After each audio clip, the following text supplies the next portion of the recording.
Alright, I need to make a new How Rich Would They Be? But what game? Banjo-Kazooie? Nah, that game is dead. Yoshi's Woolly World? Let's wait for Yoshi's Crafted World for that. Sonic Mania? Obvious choice that people would like and enjoy. One of those three. Oh, I know! Kirby Star Allies! Hello and welcome to another How Rich Would They Be? Today, we'll be tackling our Jigglypuff's Imposter's newest game. In this game, you swallow the lives of innocent people. But how much money is Kirby digesting? That's what we'll be going over today. We'll only be going over the enemies that we can make friends, and also the dream friends. We first go on to Green Gardens. Our first enemy is the Swordsman, and we already have a lot of money on our hands. The enemy has armor and a sword with him. Now, it's common knowledge that Kirby is 8 inches tall, at least, I think. So, the sword would be a miniature sword. Miniature swords are about $45. But that's not the end. We still need to calculate how much the armor is. To make this easier, we calculate how much silver we need to make this. If we melt 5 ounces of silver, we get 9 inches of silver, which is plenty enough. But each ounce is $18. 5 times 18 is $90, so that's another $90. So the swordsman is $115, which is a lot for our first enemy. Our next encounter is the guy with the bomb. Just a bomb. Now, the question is, how much does a bomb cost? Well, I don't know. Let's find out. The bomb is a steel 5-inch ball with a fuse and some gunpowder. A 5-inch steel ball is about $187, believe it or not. But you probably should believe it. The fuse is nothing, but the gunpowder is about $30, so our total is $217.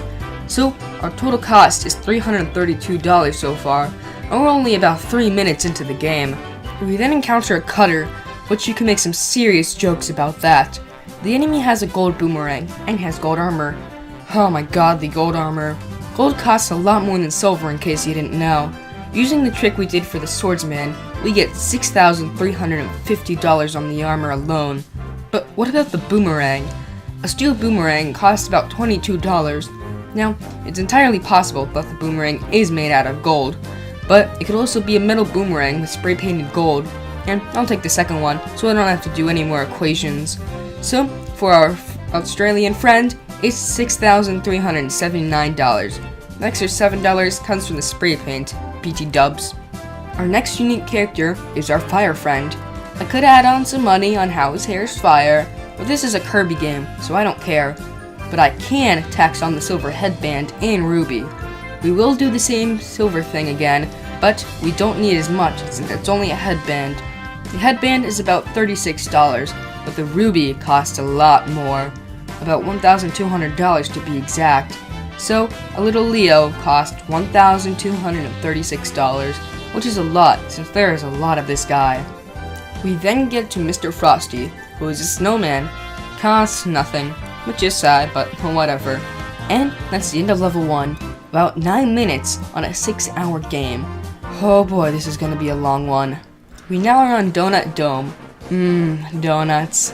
Our next new opponent is Watery Dude, but just like Frosty, he needs no taxing. Wait! Frosty turns into the snowman. What about the regular snowman? Well, they have a fez and what looks to be a golden bell. The fez costs about $2, and the bell costs about $12. So, in all, Frosty the Snowman costs $14. Every bit counts. We then get to Rocky, with a towel on his rock head. I wanted to see how much the rock itself costs, but it's literally just a pebble. I don't think those cost much. And the headband, how much is that? It depends, but I would say it's about $4. Hey, every bit counts. Now, what about those pedestal things? What do I do with them? Nothing. They're magic. Hey, look! There's a peacock. I wonder how much I can sell it on eBay. Our new enemy is the peacock. A small peacock costs about $35, but they also have a gold mask. The gold mask costs about $2,540 in total, so the peacock costs about $2,575. But the peacock also has a miniature horn, which costs about $20. So now it's $2,595. Now, beating level 2 gets us 2 things, Honey Hill and Dream Palace. Dream Palace will have more friends, but for now, we have Bandana D. All he has is a bandana and a spear. The bandana cost about $1, but the spear cost about $17. So, our first dream friend cost a whole $18. We now get to Honey Hill that might have new allies. In the first breath of level 3, we see a Yo-Yo Man, who is also a cyborg? Okay. The Yo-Yo costs about $1, but the cyborg, that cost about $150. But that's just for a robot. A cyborg costs about $15,000. So, what is r/fellow kids in a Kirby game? A robot or a cyborg? I personally think it's a cyborg, but it could be either. Either way, that's a lot of money. After doing some exploring, we find a cowboy. He has a hat, a whip, and a bandana. The hat is about $3, and the bandana is about $1. But the whip, oh the whip! It's about $21, which isn't a lot, but not what I was expecting. So, in all, Whipmaster costs $25 in all. That's all we got for level 3, so on to Fruity Forest. Our next friend looks like a regular Waddle Dee, but isn't. He has an umbrella. Just an umbrella. Nothing else. He's worth $15. That's all. We then beat up a tree like Steve from Minecraft and end that level. Geez, that was a short level. On to Clash at Castle DDD. As soon as we enter the level, we see a plug for my iPhone 12. Now, how much does a plug worth? Well, I did about 12 hours of work to find, nah, I'm just kidding. Just a quick Google search to find it was $9. We then see a Knuckle Joe, which is close to Rocky. The headband is worth $4, but the boxing gloves, I think that's what they are, it's about $7, so Knuckle Joe is a whopping $11. We then fight Bugsy, who is a bug. He really has nothing of worth, so he's $1. We then get to Mr. Three Consonants, who is another dream friend. All he has is a cloak, which is about $26, but he also has a beanie. Man, I want a beanie. His beanie is $12, so his is worth $38. He also has a hammer, which is $40, more than 2 times his original amount, so fee is $78. After the best troll ever, we head to Extra Claire. Our first enemy here is the only one, Naruto cosplayer. Now, what does it have? Well, he wears a samurai helmet and sword. The sword, like the Blade Knight, is $45. But what about the helmet? That costs $42, close to the blade. So that means she is worth $87. We then meet Bonkers, who is a monkey, which is bonkers. All he has is a hammer, like DDD. Like DDD, the hammer costs $40. But how much money do you need to buy a small monkey? Or gorilla, which he is? Well, if you were looking for one, I can't say. Gorillas are actually illegal to sell, so I couldn't find a good price, unsurprisingly. But a monkey would cost about $4,000, so we're gonna go with that. That means Bonkers is the second and most richest ally in Kirby so far. Next to Leo, number 3, and Cutter, number 1. He costs $4,040, which is a cool number to get. Am I right, lads? Right after Bonkers is Vividra, an artist. What does she have, I hope you ask? Well, thanks for asking. She has paint on her hair. She also has one of those French hats people wear, and a robe. The paint is most likely $8, the beret costs $9, and the robe costs $3. So, our little artist costs $20 exact. Now, we're done with that monstrosity of a level, on to Friendly Field. Ah, Friendly Field. A not so friendly field. We meet a cleaning man, or woman, we don't discriminate here. Now, it has is a broom and a hat. Now, a witch's or a wizard's hat costs around $16. Now, the broom doesn't come close to the hat, about $1. So, our friend here is $17. After rolling through some rocks and a bit of counting, we are done with this level. On to Reef Resort, home to water levels and slow gameplay. Reef Resort doesn't have any new characters. Well, at least at the start. At the end, you meet Chef Kawasaki, who is a chef. So, he is stuff a chef would have. A chef hat, an apron, a ladle, a frying pan, some pepper, and a cauldron. That's a lot of stuff to go over, so let's get to it. A chef hat is $7, and the cooking apron is $9. The ladle is $2. The frying pan is $15. The pepper is $4. And the cauldron is worth $25. Now, let's see how much he's worth. Is it over 100? Is it not? No, it's not. Not even close. Only $62. Man, I thought he'd be way more. But I guess not. After the mini boss, the level is over. Finally. I hate water levels. Onto the extra stage, Inside Islands. In Inside Islands, we meet a spider. That is a weird one.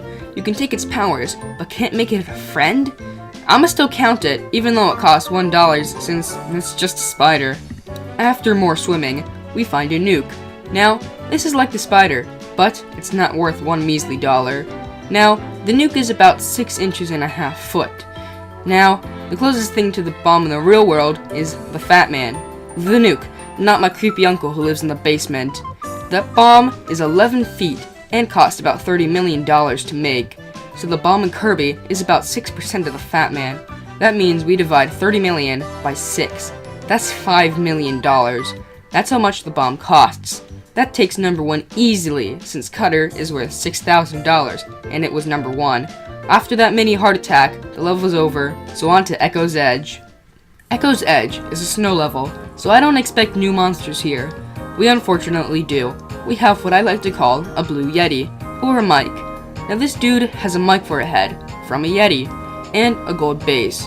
Now, the blue Yeti is around $125, so taking off the head would be around $83. Now, the base is gold, so it's gonna be worth something, right? $7,260 to be exact. We then become a pink cannonball, and the stage is over. Not too hard. Where are we off to now? Ah, a somewhat fire level, Nature's Navel. We meet a bird, who is a bird. He also wears a beanie and some goggles. Now, some people think of him as a cardinal, since he is. Now, you can't buy a cardinal, but I'm gonna make it $10, cause why not? Now, the beanie is about $8, and goggles is $31.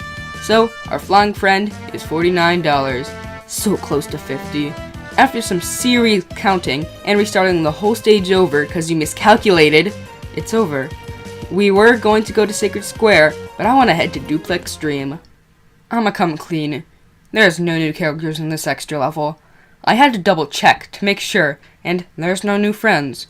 So all I had to do was count. It's kinda not surprising, since this is an extra level, but still. What does this mean for future levels? And yes, I am only 3/10 the way done with this game. On to Sacred Square. It turns out we will meet some new friends. We meet a beetle, which is a lot like Bugsy. Now, he's not an actual beetle, but wearing a beetle hat thing. Now, the hat actually looks like obsidian, so all we need to do is some calculations. Obsidian actually costs very little, which is sad, but whatever. So, our friend's lovely hat is $91, so yippee. After some Friendstar shenanigans, we meet Edgy Kirby. Now, this lone swordsman has wings, a mask, shoulder pads, some cool shoes, and a sword. Now, the bat itself costs up to $500 to $1,000, so his wings are gonna be $500. A mask like that is made from silver, so it's about $80. The shoulder pads are another $7, and shoes are $104. Now, his sword is gold with a ruby in it, so it's gonna be a lot. It's gonna be $13,900. So, our edgy friend is $14,591.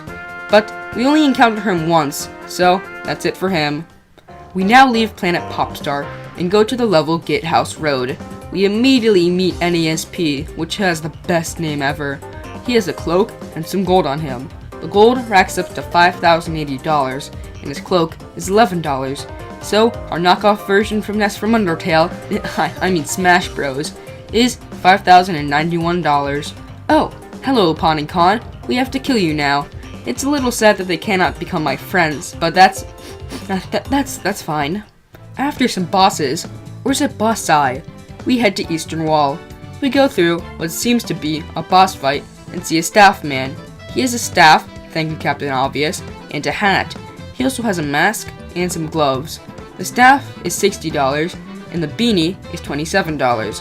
His bandana mask's $5 and his gloves are $22. So, our Pogo Man is $114 down the drain. After encountering literally 17 Pogo Men, we head to Sector A. I don't have high hopes since it's an extra level, but you never know. Just as I thought, there are no new friends to make. This bonus stage is actually like a boss rush, but with way too many Pogo Men. They took the spot for the most enemies in the game from Leo. In fact, there's more than doubled this count, from 17 to 44. That's 2.6 times higher, but that's in the past and probably future. On to Longview Corridor, where we might meet a certain fellow. Before we talk about this stage, I messed up. There are two enemies that I thought were one, the staff and the regular enemy that looks like the staff but isn't. So, staff now has 10 enemies and not 44. Anyway, onto the video. But what is there to say? We don't have any new enemies except Francisca. Now, she is a dream friend now, but those will be saved for another time. So, that's mainly it for this level. What does the next one have in store for us? Western Outer Wall. Nice original name, guys. Into the level, we find a bomb dispenser. You know how much these bombs are worth. I spotted 3, so let's make it 3, but that's a lot of money. Let's keep this bomb train moving. The level doesn't have any new characters. I think there won't be any more. That's kinda sad, but yeah. We meet 2 more bombs, so it's $10 million extra. Now on to Sector B. This one doesn't have any new characters or anything. Now, if there is any new characters, I'll tell you next video, and the total count. We're nearing halfway, so this will be a one-parter. That's right. In the future, you'll see the total body count and money count, but only on my Twitter, so please check that out. So far, we have $30,303,240. How much will we have at the end? Check my Twitter to find out. Now, I need some time to relax and work on Unaltered.